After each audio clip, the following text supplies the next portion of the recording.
This is the DRF Players Podcast. Here are your hosts, Peter Thomas Fornatel and Jonathan Kinchin.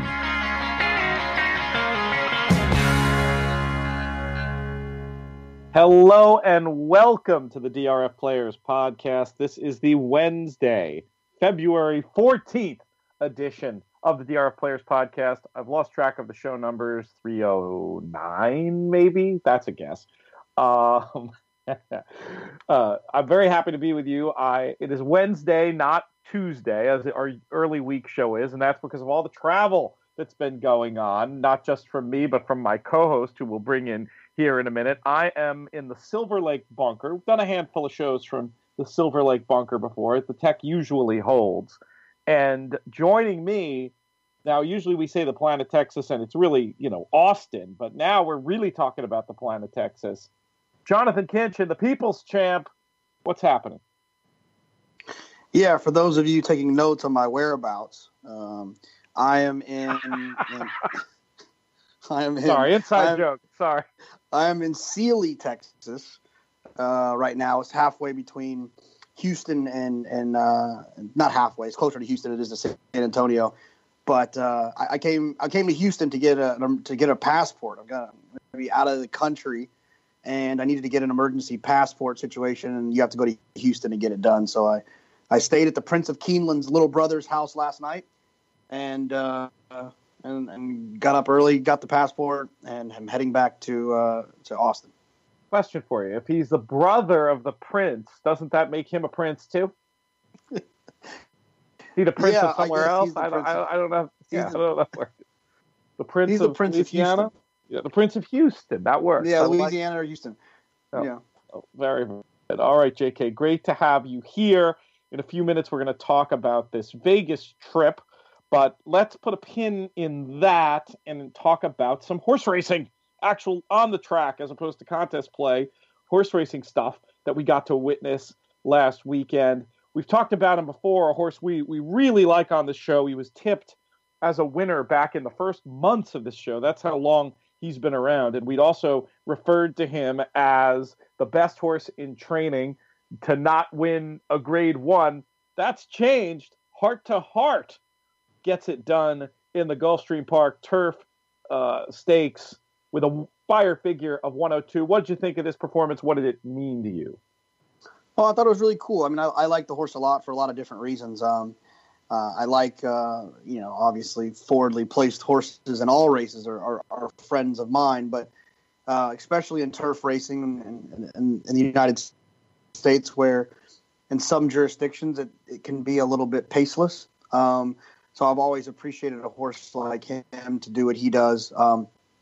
He's also one of the horses that really cemented the idea that Julien Leparoux is really good on the front end when he actually finds himself there.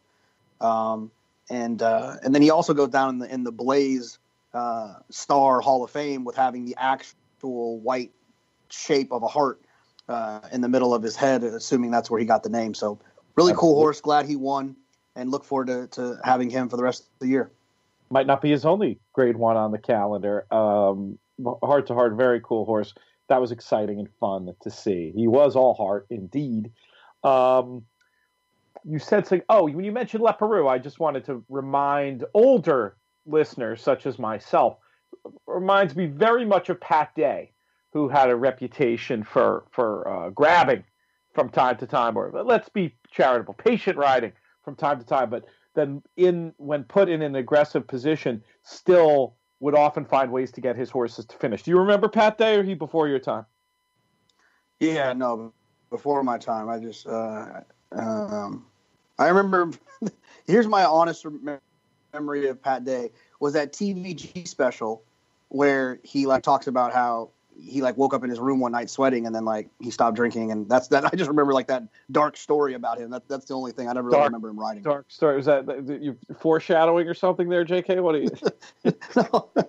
No. My favorite Pat Day story. I'll tell it because why not? Frank Scottoni and I, Frank and I wrote books together, bet together for many years. And this was a very long time ago. This was the 1990s because it was before Frank had relocated to Del Mar. And he was we had a house together with some other friends in Saratoga. And it was just one of those summers. You know how certain jockeys just get you sometimes. You zig, they zag. Everything goes wrong. You need them to win bring home the 3-5 for the big score, and they can't do it. And then you're alive to the 3-5 and 3 other horses, and they come in and beat you at 12-1. You know the kind of stretch I'm referring to? I do. I'm like, the names of jockeys are rolling through my head right now. You had one recently with Mike Smith and ended up with an egg avatar, if I recall correctly. Yeah, had to put him in punishment for a little timeout. Well, we had that situation that summer in Saratoga with Pat Day, and it was just absurd. And Frank decided, jockeys are like the weather. Everybody complains about it. Nobody does anything about it.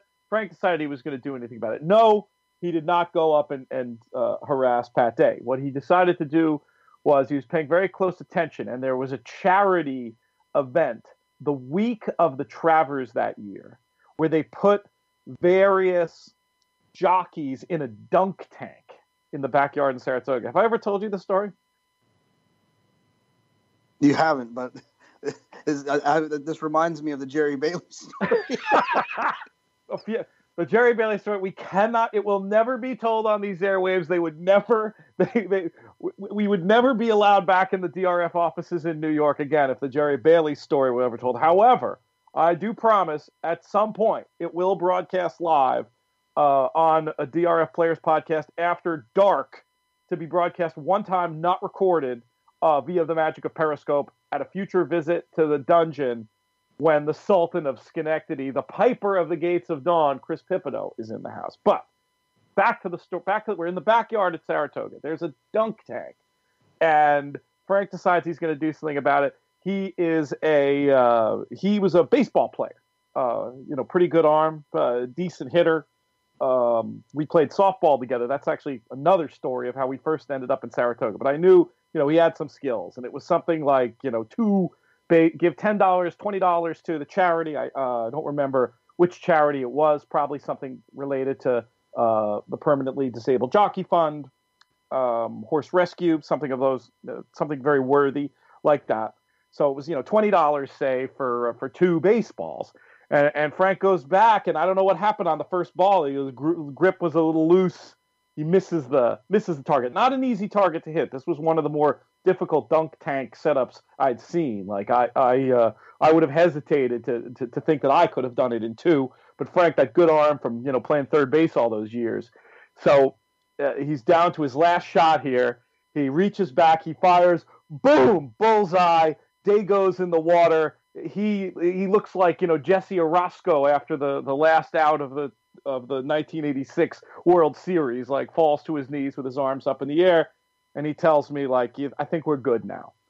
Sure enough, that Travers, we're hooked up in all the gimmicks to 10 Most Wanted, I believe it was.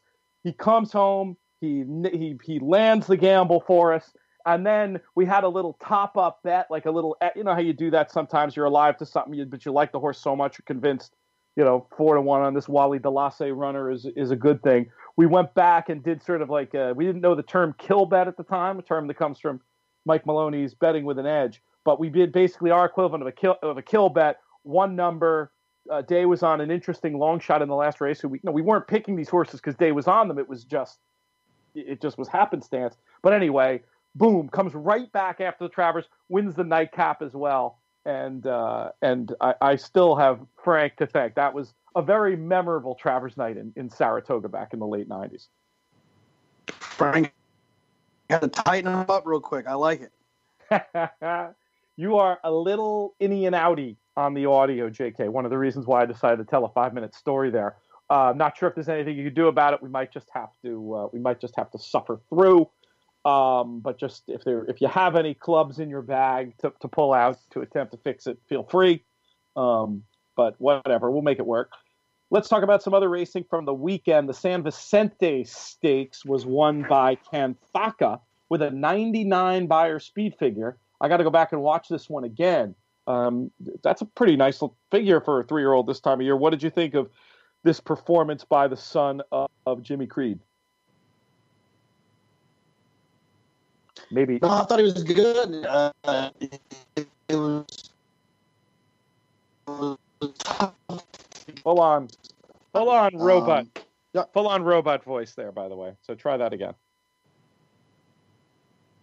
Yeah, I don't know. I don't know. I might have to try to like relocate outside or something. No, I said that I was all in on Axeman. I had a big play on Axeman, so that was tough for me in that race. But I thought he ran well. I'm not sure he wants to go any further, but he did run well for sure.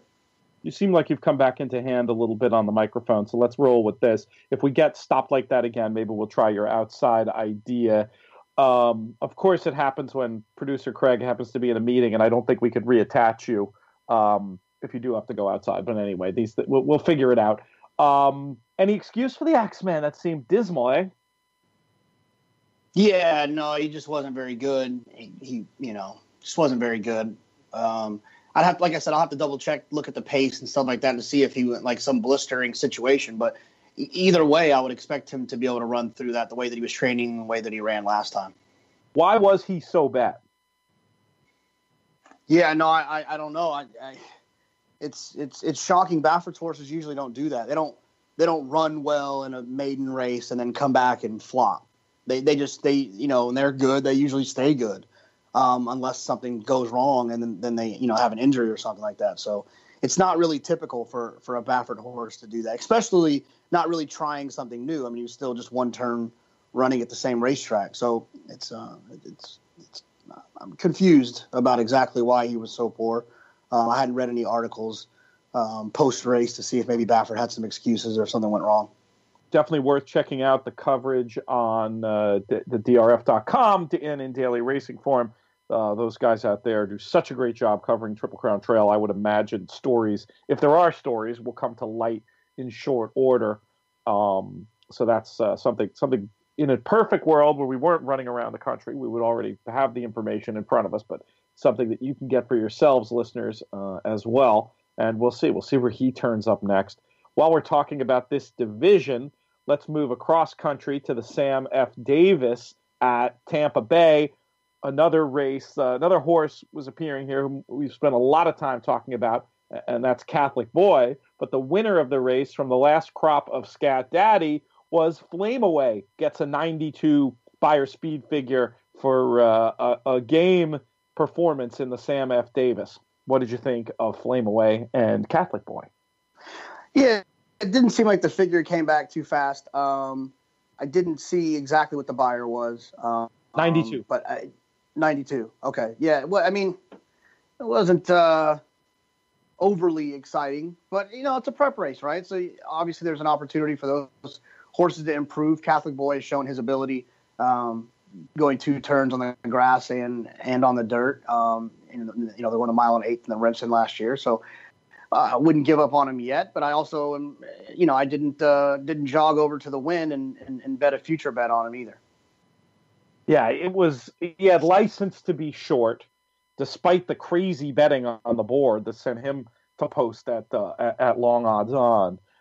He had absolute license to be short, and that's what he ran like to me. Looked like the Catholic Boy we'd come to know. Looked like he was going to go right by, and then just got late. But these guys are not pointing to win the Sam F. Davis. They're pointing to try to win the Kentucky Derby. So I feel like he had license to be short. It's just a reminder to bettors. Pretty obvious. It seems so. It's so obvious. I almost feel like it's remedial for me to say this out loud. But then on the other hand, it's obviously not that obvious, or these horses wouldn't take the kind of money that they take. That it reminds me of a sporting event, JK, a football game, where the team. You want as much as possible in your sports betting to have your goals aligned with the team's goals. Bill Belichick doesn't care if he wins by 6 or 16. He's just trying to win the darn game. And sometimes I think with these horses, especially the 3-year-olds, where the bigger goal is down the line, it's I'm not saying I'm going to try to beat them every time. I didn't think Catholic Boy looked particularly vulnerable, but it's also not a place where you want to get too stuck in. What's your view on that analogy of mine? Well, I also think that 80% of the races that we handicap as horse players, you take a lot into account what a horse has done previously. And what they've previously done gives you a legitimate understanding, or look into the future of what that horse is going to do today. The problem is with these 3-year-olds, they're changing and evolving so much that when you look at a past performance of a horse like a Flame Away, you don't see on paper, you don't see a story in which how he can beat Catholic Boy based on what Catholic Boy has done. But the reality is that Flame Away is improving, and it's the exact same thing that happens in middle schools all across America. The seventh grader who's bigger, taller, faster than everyone makes the A team, and then the B team kid eventually, by the time they're in high school, catches up and is better than that guy who was good when he was in 7th grade because he had a physical advantage. And unfortunately, the past performances don't illustrate that. You kind of have to be creative and learn from your mistakes. Yeah, and I think there are ways one can learn in that regard. One is looking at breeding information. I think there are patterns that you could identify using available data for horses whose progeny are going to tend to be not just wanting more ground, that's certainly a part of it, but are going to be developing later physically. We talked about Uncle Mo, and the horse that I remembered seeing from his very first race, speaking of Saratoga and speaking of Travers Day, on a different Travers Day in the backyard at Saratoga, and him, walking by and getting to see him in the flesh and watch him throughout his career. And at that point, he didn't look like, he certainly didn't look to me like a horse that wanted to run 1.25 miles. And then we went and saw him at Coolmore America Ashford Stud, and you see this horse walk out, and it's like he just looked not only like an amazing stallion, but just the body type, the way the scope that he developed physically, and it left me. Believe me, this isn't red boarding because I still didn't bet his Derby winner as a sire. I got too cute, but it was really no surprise to see. And that the idea is that horses develop over time, and if you can spot that either through looking at statistics of their progeny doing better as they get older, potentially factoring in the natural, you'd have to obviously correct that for the natural improvement that any sire is going to have speed figure point wise, just as horses get fully mature. But if you correct for that, I bet you could still find trends. And then someone who was good at equine physicality is going to have some strong opinions about that and be able to see a horse and just know, well, this horse, Avery Island, he's not going to want to run 7 furlongs. He doesn't going to run short at Saratoga, but when the distances get longer, you can just tell that's what he's built to do. And I think that's a club that not sort of surprisingly few horse players have in their bag. Do you agree? Yeah, because it takes a lot. I mean, there's a lot of experience. I think that you have to get beat and believe in a horse to improve and get beat to really learn what it is that you're looking for. It's still something. Probably one of the things I'm weakest at is understanding what this thing could develop into, based on prior performances that on paper, from a pace figure standpoint and from a final figure standpoint, just doesn't seem like he's good enough, fast enough to beat horse A, and more often than not, horse A, they start to catch up to him. Yes, this is an area where I believe handicappers and horse players could really learn from horsemen. And maybe it's something we can try to have some conversations about on the podcast. And heck, it's not a bad book idea, frankly. That's why I love doing this show, JK. We get to have fun, we catch up, we talk, and we get some ideas for other things to write about later. Would you read that book? Absolutely. Yeah, absolutely. I'd read it. I think it'd be really cool. Or you made a point earlier about Coolmore. I don't know if you looked at your phone, but no, I don't have my phone with me. Good old trusty Scott Calder sent a text that said, "Hey JK, this is for you," and it's got the kiss emoji, and it's a picture of Cupid. Same. Always down for the good trolling. Happy Valentine's Day, absolutely. And who better than Cupid to send the message? We're gonna go see him. I'm gonna see if I can get him to step on your foot in our next visit to Coolmore, JK. The way the abuse you heap on that poor horse, who's apparently off to a pretty good start. So it'll be fun to get back there to Lexington, where I'm pretty psyched. I'm going to be there for the beginning of the meet.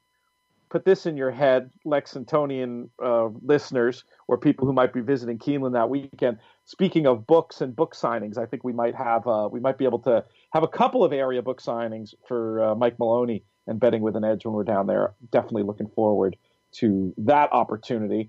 Let's talk about some of the superstars we saw racing over the weekend, JK. Unique Bella, she broke the clock in the Santa Maria, 109 by her speed figure.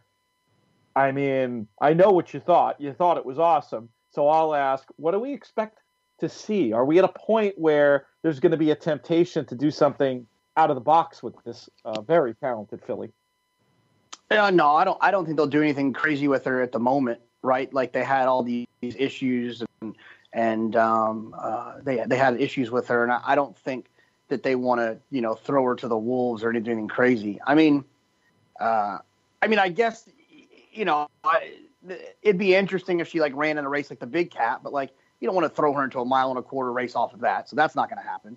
Dubai's obviously not anything that they're going to do. Allendorfer hasn't ever really done that before, and I don't see why they would want to do something crazy like that. I think they'll just probably take the conservative route with her.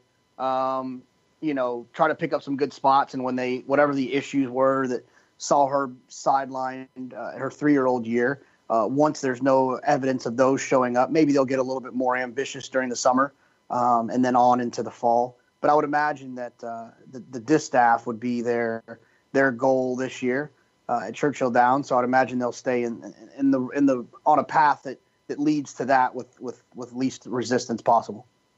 Apple Blossom being the next spot on the dance card, presumably. Yeah, I would assume maybe that, or maybe even. I guess with a filly like that who's already a champion, you just want to run in grade 1s, right? There's really no reason to run in grade 2s and whatnot.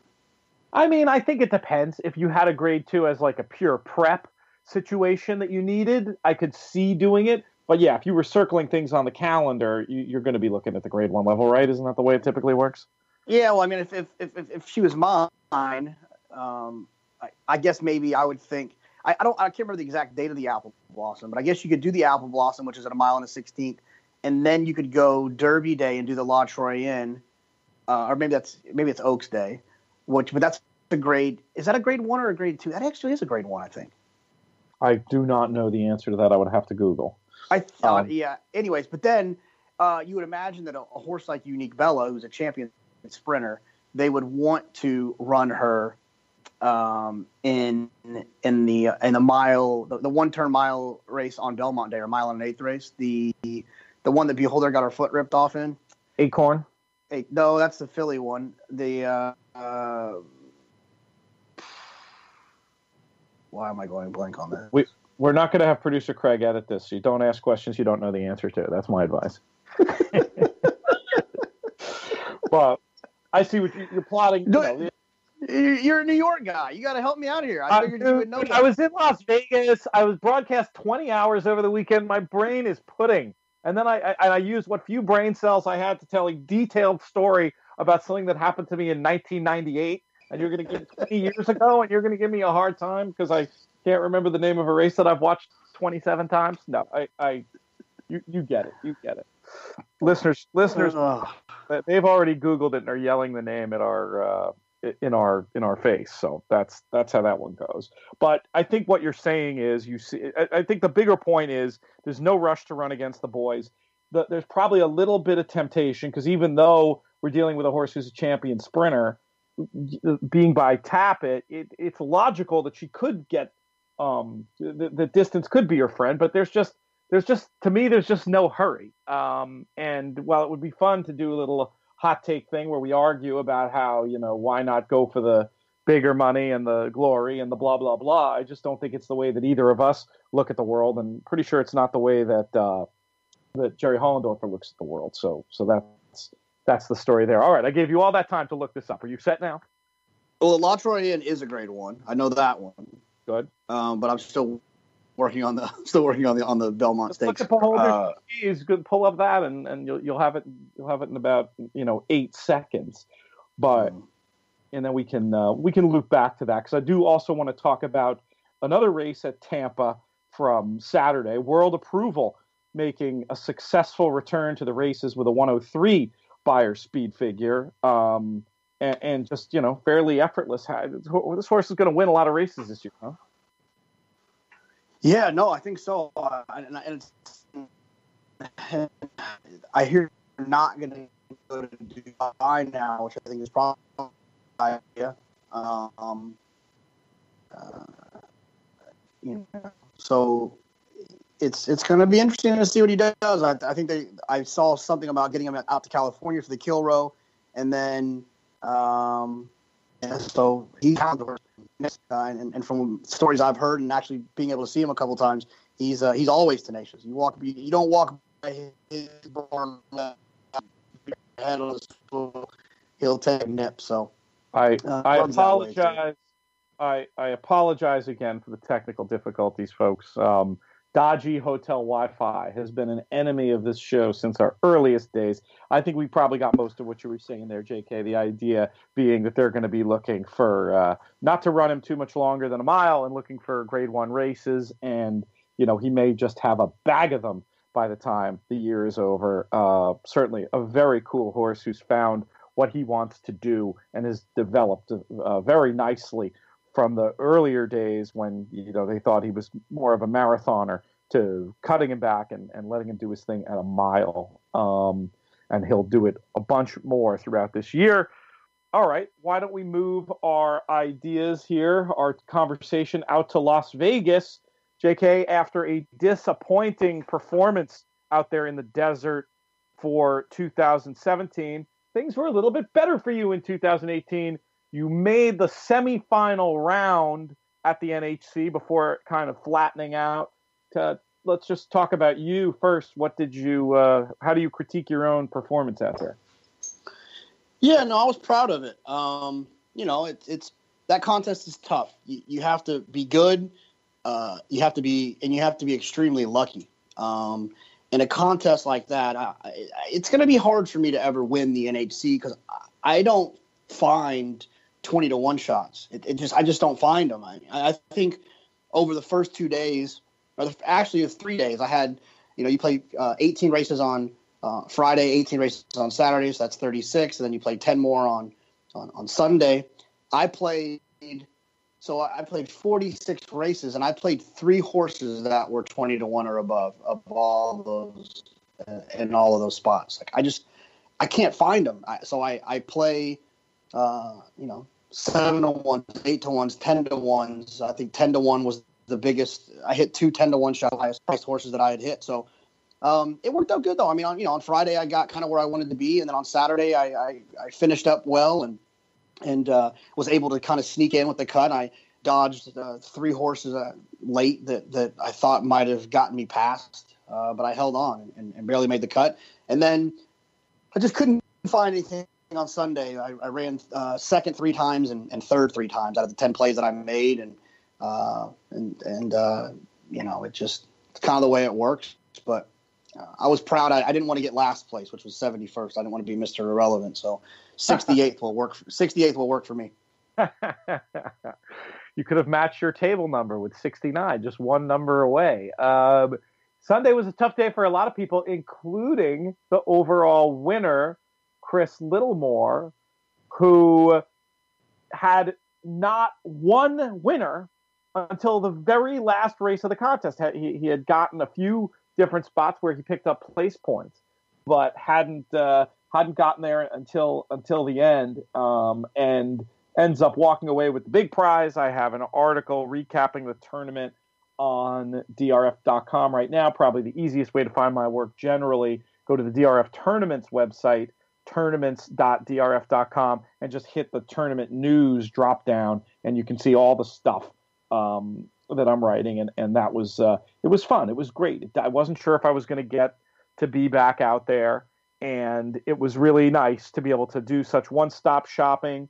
Got a lot of great feedback on DRF's World Championship of Handicapping, which of course we kicked off the new season of over the weekend as well. So that was really that was really fun too, to get to see so many players who competed in that, and some good ideas about how to improve that event going forward. You know, I mean, to me, if you're looking at tournaments from a value for money perspective, World Championship of Handicapping is something that should be on every player's dance card because of the no takeout in the finals, and the way the value for money works in a creative format that rewards picking winners over just playing horses because their number's on the board.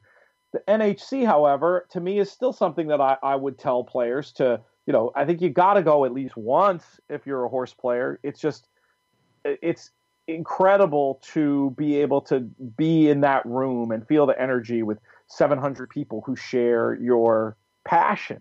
And it probably is 700 between the entrants and then all the people who, like me and Steve Bick, who come and hang around. And I did not think that there was no disappointment in terms of the energy level and the socializing. Did you have fun out there? Oh, yeah, I had a remarkable time. I mean, I always have fun when I go out there. It's always a blur, though. I feel like it's just a lot of like really long days and looking at a million races. It's probably one of the reasons I can't remember the name of the Grade 1 on Belmont Day, but it's no, it's fun. It's always good to kind of be around people and meet people and meet horse players, and there's often industry people around too, and have some good conversations and you know, give feedback and have discussions of things that we can do moving forward. It's always enjoyable. I always enjoy being there. What was the best thing you ate while you were out there? The best thing I ate was that black tap burger was pretty good. I enjoyed that. It wasn't like the greatest thing in the history of the world, but it was good. I enjoyed it. I would recommend that place. Yeah. Where else did we go? I liked the Italian spot we went with Nick. What was that place called? Rayo's. Rayo's. Yeah, that was good too. I had chicken parmesan there, and that was delicious. Very, a lot of good spots, and getting to see the dinners worked out for me pretty well, where it got to hang with a real interesting assortment of people from across the industry. I mean, the social buzz, as much as anything, is one of the is just terrific out there. I did get myself into a little bit of trouble here. I'll tell the story. Kevin Costello, amazing dude, great tournament player.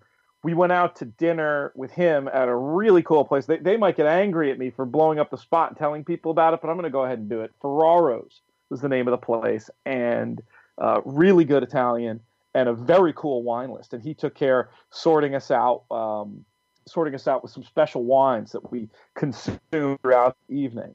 And then I saw him the next day. And I was at the bar in Treasure Island, the Phil's Steakhouse bar, which actually, somewhat surprisingly, had some cool whiskeys. And Jim Sebus and I were hanging out there. And Jim, as a very generous guy, decided he was going to buy us shots of Pappy Van Winkle, the culty bourbon that sells for, you know, 3 figures for a shot in Lexington. Not quite as expensive out there. And Kevin comes walking by, and I just grab him by the shoulder, like, "Oh man, come on, have a drink with me. That was so great the other night. Thanks a lot. Let's talk more about that wine, whatever." And I say, "Hey, can I buy you a drink?" And he just says, "Sure, I'll have whatever you're having," not knowing what was in my glass at the time. So then I'm on the hook. I'm not going to be the guy to be like, "Oh, well, you know, it's very expensive, blah blah blah." So then Kevin got to join in the fun and join the Pappy Van Winkle train. I just thought that was ridiculous and funny. Yeah, you know, when you said you were at the Phil's Steakhouse bar, it reminded me of the miscommunication that you and I had one night when we were meeting up.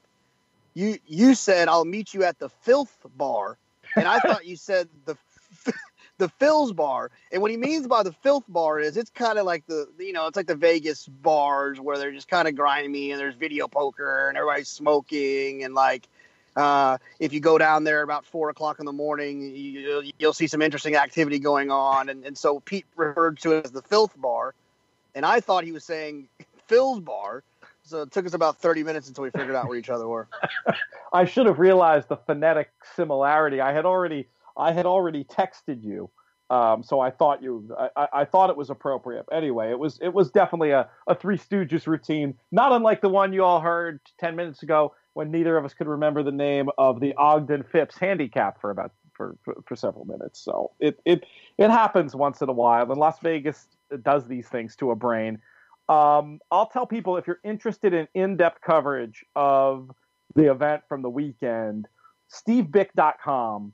Now, some crazy players, Joe Corey, Ray Arsenault, have told me that they will go back and listen to all 20 hours of the coverage over the 3 days. I would not recommend doing that unless you're having trouble falling asleep, in which case I think, the Friday broadcast might just do the trick. But in all seriousness, the last couple of hours on Sunday, when JK, you were kind enough to join us, but, no offense, the real stars of the show, Duke and Paul Matisse, with a grade 1 cameo by Marv what is his Twitter handle? Is it at Marv Betrunner? Is that it? I believe that's it, yeah.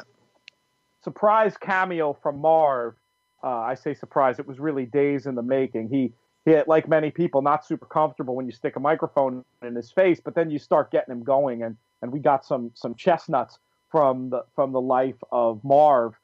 Got to hear that. And the Matisse brothers, it was like when you're watching the World Series and a player on the team that just got knocked out is there commentating along with.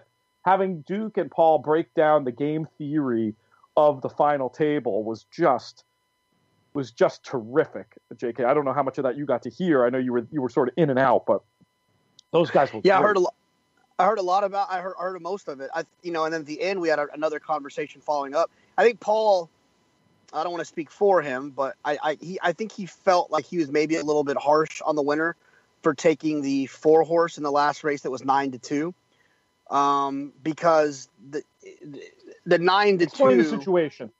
Let people give the whole situation so people can follow. Yeah, I'm gonna probably blow it a little bit mathematically just because I'll blame it on Vegas. But essentially, the first place, second place, and third place. Let's just go with that. Let's not say names. It's just easier that way. The first place guy was up like I don't know, like $19, $20, something like that. And so we were talking about what should you do? What should you do? Well, it didn't feel like the 4-horse could beat him because the 4-horse was clicking back and forth from 9-2 to 4-1, 9-2 to 4-1, and 9-2 was never going to really beat him. And then 4-1 was definitely not going to beat him. And so we kind of felt like the only horse he could play was the 7 to kind of block the guy that was in second place. And then the guy in second place took the 7, knowing the only horse, and he should have known the only horse that could have blocked him was the 7. And so Paul and Duke were being a little bit bullish on the idea that they both made the complete wrong decision. And when I talked to Paul about it later, if the second place guy would have taken the 4, he would have lost by I think 40 cents or something. So it actually turns out that, the first place guy picking the 4 to block the second place guy wasn't really the worst idea in the world. It just in hindsight, it ended up being a poor idea. So I think Paul felt a little bit bad because he was kind of hard on the guy on Bick, but then, but at the same time, part of those, in those situations, you have to look at will pays and look at all of these things to understand when a horse is going between 5-1 and 4-1. There's indicators out there of what it's going to close at. There's suggestions of what it's going to close at.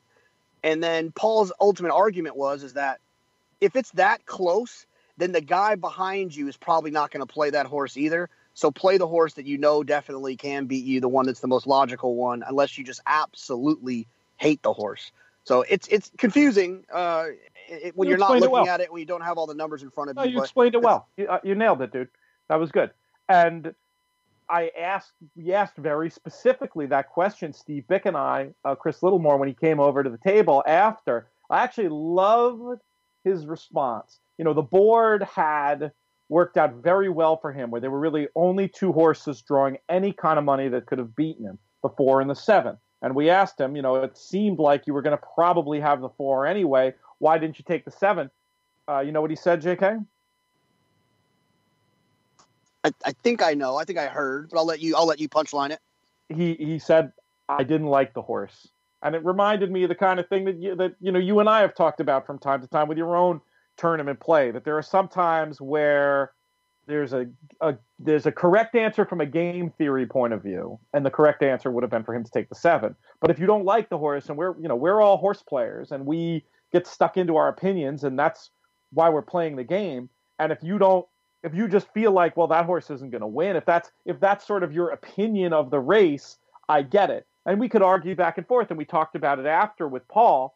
There are certain players who, and I think this is an interesting difference between you and me, actually, Jonathan, because if I didn't like that horse, I feel like the game theory of the situation, I still would have played it, just from my sort of, and this isn't to offer any kind of judgment of superiority or inferiority, but I feel like I tend to look at the world in a little more of a probabilistic way, looking at a whole range of outcomes that might happen. And just because my opinion is something, that doesn't mean that I think. I'm very conscious of the fact that I'm, wrong more than I'm right when it comes to picking horses. And I feel like you are a little bit more like Littlemore, where you sometimes will look at a race and just like it's written in the damn stars that it's already happened. And so you wouldn't feel the need to play the 7 in that situation if your opinion of the race was you didn't like the 7. Is that a fair assessment? Yeah, I mean, I'm fine with the idea of in a gray scenario, right? Which that scenario was because the horse was clicking from 4 to 9 to 2 to 5. And that's gray.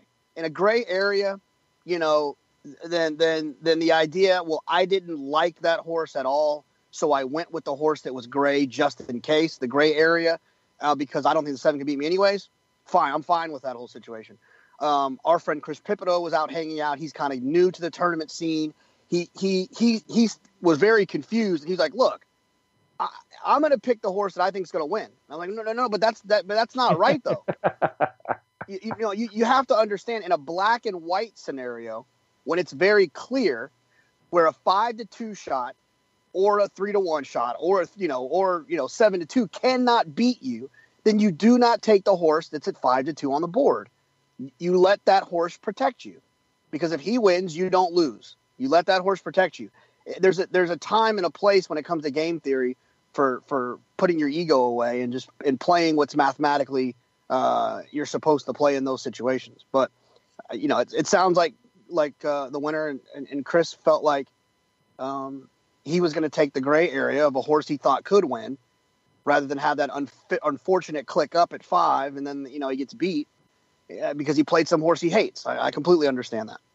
There's so much that goes into this. It really reminds me of poker, and a game like No Limit Hold'em, where you've got all this nuance and subtlety, and the answer is always it depends. Because there's also the idea that could come up at the final table of reading your opponent and knowing your opponent's tendencies. Paul Matisse, when he won the whole thing 2 years ago, said he spent a lot of his time at the final table not looking at the races anymore or thinking about what he was going to think about the race from a handicapping point of view, but simply handicapping his opponents and thinking what Roger Satina was going to do and thinking what the people behind him were going to do and really game theorying it out. It really reminds me of that sort of next level thinking. And this, for me, JK, is the reason why, despite the purity of an all-in format where picks are in ahead of time, why live contests are so great. It's one of the reasons I fell in love with contests when I was writing The Winning Contest Player, was getting in these little mental battles and the game within a game. And one of the reasons why hopefully we can, in the coming months, maybe, at least head fake on DRF tournaments towards having some more of these live contest formats for less experienced players. Because I do believe that you could get really addicted to contests almost through these fun game theory maneuvers. And if folks are interested in the topic, can't stress enough how much you should listen to those last hours of Steve Bick on Sunday. You can find that archive up at stevebick.com. And then I'd also say I have a whole thing. I think there's a whole chapter in the Winning Contest Player. I think I called it End Game Theory. And I got into this stuff a lot about the psychology of blocking and when to block and how to use your opinion in these situations. Is it one? I mean, for you, who obviously you're playing horses all the time, how much does it add or subtract from the appeal? This kind of stuff. Oh, I love it. It's one of the things that drew me to contests was that I can jump on an ADW or go to the racetrack with some cash and sit in the corner with my computer and my iPad and my workout reports and bet exactas and win and try and pick threes and pick fours, and I can win or I can lose and I can go home and no one really knows about it, right? But when you have the opportunity to now really take it to another level and compete against other people that are doing the same thing, and then there's a leaderboard that keeps track of all of that, and then you can use your strategies and your thoughts about the game theory itself to defeat those people in a competitive way. It's unbelievably fun. It's one of my favorite things. And in fact, my game theory this weekend, which we hadn't talked about yet, was the first 2 days. You have 8 mandatory races, which obviously have turf, dirt, and poly, short, long, all that stuff on both days. And then you have 10 optionals where you get to select which races you want to play. All 10 of my optionals on both days, so 20 of them, I did nothing but dirt races. That's very interesting. Contrarian, for sure. Right. I didn't play one turf race in my optionals. And the reason is because, and this is no offense to all the guys that I think are really smart, the Shermans and Roger Satina and Chris Larmy and all these other guys. They enjoy the chaos of the turf racing. They feel like it's a great opportunity to find prices. I, however, don't enjoy the chaos of turf racing. Because the way that like you were talking about earlier, Pete, is like the way I look at it is I look at a race and I say, this is what's going to happen. And then that I can't see, well, if this happens, that happens, and this happens, then okay, then this horse could win. I'll take him. My brain doesn't work that way. And I feel like in turf racing, that's exactly what happens. The best horse very often doesn't win because of trip, pace, ground loss. All of those things happen to affect the likely winner of a turf situation. And so I felt like I'm going to eliminate that randomness from me. I'm not going to waste plays on something that's so random. I'm going to use my plays on something that I feel like I have a stronger opinion in. That my handicapping style prevents, less randomness from happening. And I had of the 2 horses that were 10-1 that I hit were wire-to-wire winners. And the 2 7-1 horses that I hit were wire-to-wire winners. So on the dirt. So I used all of my plays in those situations. And oddly enough, if I would have been using some turf racing involved in that situation, I wouldn't have had as many plays to spread through the dirt to make sure that I caught those 10-1s on the dirt. It makes a lot of sense. Now, here's the contrarian argument that I'll make. In a tournament that is so top heavy in its prize structure. I mean, you had an incredible weekend. You finished ahead of 600 odd players, and you collect an amount that one might play back into the pick 6 later that day at Santa Anita. Does it make sense within the economic environment of that particular contest to be so conservative when all the money's at the top? No, I mean, here's the thing, right, is I was in, when I woke up, I was in 66th place on Sunday morning, which I think I was $30 out of the top 10. Okay. So I played the way that I wanted to play, and I was in an absolute contention. I just had to hit some horses on Sunday. I just didn't hit any. But if I can always play that way, if I can wake up every Sunday of the NHC for the rest of my life, and I am $30 out of the final table, I'll make a lot of final tables over the next 20 years. You know, I mean, not just me, anyone will. And so I just want to be in contention. And the best way to not be in contention is to just like not pick up points throughout the days. You know, I had 7, 8 winners on Friday. I mean, that's kind of a lot for those tournaments, you know, because I was playing, you know, reasonable priced horses. And in fact, you know, we joke about it. I played a 4 to 5 shot on Friday and the horse won. And the irony of that is that if it wasn't for that horse, I would not have made the cut. That's a great point. And we always say it. And part of the factor there that people have to realize is that the field size really comes into play. Because when you have a lot, we need somebody who's, you know, good at stats and economics to explain this probably more in a more sophisticated manner than I'm going to right now. But you get a lot of compression in the field. We talked about this a lot on Steve Bick. And what I mean by compression is you'll see a band of 15 names around a cut line, and it's separated by $7. I mean, I'm pulling numbers out of a hat here, but you get the idea. So, you know, and the 10 names around the cut might be separated by $4. And so there you see, just by preserving the bankroll of getting your 1 to 5 shot in, that could be the difference between making it and cashing and not cashing.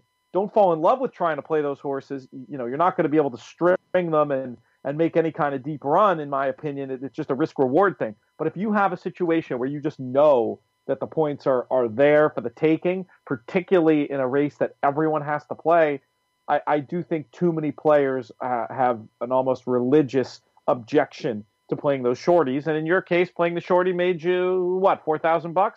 Yep, yeah. And the thing is like I played, and don't people don't think I like woke up and I was like, ooh, I'm going to play this 4 to 5 shot. That's what I'm going to do today. Isn't that what you do every day? Mostly, most days. What happens is like I map out yellow and green, right? Yellow is I might play it. Green is I'm definitely going to play it. I map it out. And as the races go, your yellows that you like that was 7 to 1 morning line ends up being 5 to 2. And so you can't take a horse that you liked at 7 to 1 at 5 to 2. So you end up scratching that one off the list. And so when I start off with 18 green and yellows throughout the day and I need to play 10 of them, after the races start happening and things start happening and stuff starts changing, you end up with like 7, 8, 9, 10, 11 of the yellow and greens left. And so what happened was I was in a situation where I had a yellow horse that was like, you know, 10 to 1 that got bet down to 3 to 1. Or I could take this horse I thought that couldn't lose at 4 to 5. Well, I'm going to take the horse that can't lose at 4 to 5 rather than taking the chance on the 7 to 1, 8 to 1 morning line horse. It's now 3 to 1. And that was how I ended up in that position. I didn't want to waste my play hoping that something would happen. I wanted to pick up some points. Here's an exercise. You could go through, you could look at the leaderboard, look at the people in 11th through 15th, and add what you would have gotten back from a 3 to 5 to the score and see if that would have gotten to the final table. Another thing to point out, very important, it makes, to me, JK, a lot more sense to make that kind of play late in the day when you have a good sense of what you're going to need, where the cut line's going to be, than to go out there firing in the first 3 hours of the contest. True or false? Yeah, absolutely. But I don't remember exactly when it happened, but that 4 to 5 represented about 12 spots for me. Yeah. And so that's 12 people that that I'm in front of that I could potentially block if we're on the same horse later. And the other thing about it is, just to be clear, I only played 2 odds-on horses over the entire weekend. And one of them was Axeman, who blew up. Oof. And so, and the reason I bring that up is because I was, of all the group of all of the friends, Nick was clear. He was going to get in. John Nichols was in. Duke Matisse was in. I was right there on the bubble of getting in. I was, scared I was going to get past. If I would have had Axeman, just that extra $4 would have made it an absolute no fear. And so, it's, I'll continue to do that when the time is right. However, it's not a strategy you wake up wanting to do, but you got to zig and zag when the times are right late in those tournaments. You can back into it, you can back into that being the right strategy. There's also the thought of the double move, especially when you're talking about the final table. Like you said, if you can jump people, then that puts you in a position where instead of needing an 8-1 shot in the last, maybe you only need a 6-1 shot. And that's fewer people who can block you and move up while keeping you at arm's length. So there's a bunch of different reasons. Friends of the podcast did really well at this tournament. You had one more thing on that? Yeah, no, the other thing I was going to say is, like, think about Chris Littlemore, right? If you think about how important getting $4 can be throughout the stages of these tournaments, Chris Littlemore, if he would have had an extra $4 on his total, then there's like 4 horses that he could have been protected by, going into that last race, including that horse that he liked that won. He could have not played that horse and protected himself with a couple of other ones. It's just the power of $4 is strong, and it's funny. Like in real estate, like in our apartment business, like our management company actually like preaches that the power of $4, because if you can get a rent bump of $4, you add that over time, and what that actually changes your value of your product. It's huge. And so it's funny that it kind of translates in tournaments, but I think the power of $4 is big. Everything I needed to know about business I learned from being a degenerate horse player by Jonathan Kinchin. Can we look forward to that one in bookstores in the next few years? Well, I'm going to have to find some bearded man to help me write it. Don't trust that guy. Friends of the podcast had a great weekend. You mentioned several who made the semis. How about the 2 who made the final table, both guests on the show and at least one a regular listener? Scott Carson getting up there, who many of you know from publichandicapper.com. We should probably try to have Scott on to talk about it. He just recently, I don't know if he was inspired by you or a coincidence, JK, but he just recently went paperless. This is a guy who for years would ship his printer out from New York City out to Vegas because he was so, he didn't want to be like you and Sean Borman waiting in line at the Kinko's. He would ship his printer out. He went away from that, does it all on the iPad now, and made a deep and significant run, ends up with something on the order of $75,000. And a story I really want to celebrate, Garrett Skiba now in sole possession of the honor of having the most 6-figure cashes in handicapping contest tournament play. And we should ask him this. I wonder if that was on his mind. He also played that same 4-horse in the last race, which I know he was drawing dead for 3rd. The horse wasn't going to give him enough points. I don't know if it was a similar situation like Littlemore where he thought it might. I would have thought game theory wise, it would have been too close to play that horse. But Garrett, we'll get him answering that question on air or off and relay it to people. Who knows? Maybe it was a situation where he just thought that horse was going to win and wanted to protect his 6-figure cash. It could be that as well. Have you spoken to him about it or heard anything about that? No, I haven't. I didn't speak to him. But who do you think? Who do you think was more relieved when they looked up there and they saw that he picked the 4? Chris Littlemore or the NTRA? Definitely the NTRA. For those who don't know, Garrett, unstinting in his is that the right word? Criticism at times, but a very good guy and just somebody who I really think has. I'll be honest. I think his heart is 100% in the right place. And I'm not here to knock the NTRA. I think they did a great job on the event. I broadcast with great enthusiasm all weekend. Didn't say about, I got my plugs in. Obviously, DRF kind enough to let me out there. I'm not going to not talk about DRF stuff at all, but, was very measured out of respect for them because, I do have respect for a lot of what, they've accomplished and working with them very closely for years. But my point is, when you don't have to comment on this, Jonathan, but when you're not transparent about your financials, people wonder why aren't they being transparent about their financials? And you get people like Garrett, who's a critical thinker, asking valid questions. So, but yeah, I think that would have been a very interesting speech at the Eclipse Awards. But it'll have to wait. It'll have to wait for another year. But still, a great job. And to me, that's a major accomplishment to be able to have whatever it is now, 5 or 6. I'll see if I can look that up quickly while we talk, and I'll give you that note for the end of the show because we are running out of time. 5 or 6, whatever it is, cashes, breaking the tie with your man, Christian Helmers. No comment.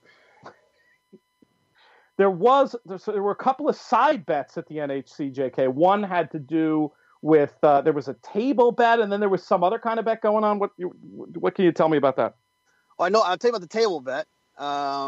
It was we've done this 3 years in a row now, and I think we've won all 3 years. So, but I guess Baychalk he's won the big show, so he's still up in terms of the finances of it. But we did. I guess you're in Vegas, so you're allowed to gamble. It's legal, right? We do a table bet where everyone at my table and everyone at his table, we all put in like $100 or maybe a little bit more than that, and we just add up all of our scores. Obviously, we make sure that we're equal in terms of how many people or whatever, and we absolutely demolished them. It wasn't even. We beat them like it was like 1,000. It was like 1,000 to like 600. I mean, it was over early, and we were double handful wrapped up at the 8th hole. So it's always fun though. Those guys are great sports, and we happened to get hot. Our table situation did really well. Clay Sanders finished in the top 20. Nick Tamaro was 35th. And then the rest of the guys at the table, Jason Avila, Travis Stone, were all close. Sean Borman, Mike Maloney, were all close to making the cut. So they had some guys that didn't do so hot that kind of probably hurt their total score. But so that was fun. We were JK's bragging and making it sound like the bet was for money. It was actually for jelly beans. So, you can thank BJK for not getting contacted by the Nevada Gaming Commission. All right. Garrett Skiba's six-figure cashes. Breeders' Cup 2013. Kentucky Derby Breeders' Cup 2013. Is that what I said? Kentucky Derby 2016. Belmont 2016. Del Mar 2017. NHC 2018. This is quickly becoming right there, if not at the very top of the most impressive resumes in handicapping contest history. True or false, JK? Absolutely. He's a great player, and I think it's important to note that he's been known as a live money player, but this is an interesting